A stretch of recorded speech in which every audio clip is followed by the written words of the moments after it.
আজকে আমাকে দেখা তোরটা। না মানে কালকে তুই যে বললি আজকে তুই আমাকে দেখা, কালকে আমি তোকে দেখাবো।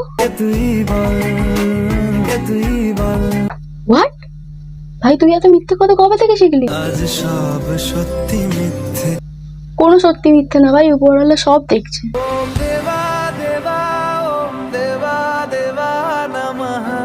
ভাই তুই কি আমার কষ্টটা বুঝতে পারছিস না? আমি একটাও লিখতে পারছি না। ট্রাই কর না একটু মনকে বোঝানোর। আমি কোনো আর চেষ্টার সীমানা রাখিনি। ঠিক আছে ভাই, আমাকে আর দেখাতে হবে না, তুই শুধু আমাকে এই 3 নম্বরের পদ্যটা একটু লিখে দে। তুই আমাকে দেখাবিও না, লিখেও দিবি না, তাহলে তুই কি চাস ভাই? সবসময় আর কিটা কিন্তু ভালো লাগে না। কি করবো আমি এখন? ছুঁয়ে দে আঙুল ফুটে যাবে ফুল ভিজে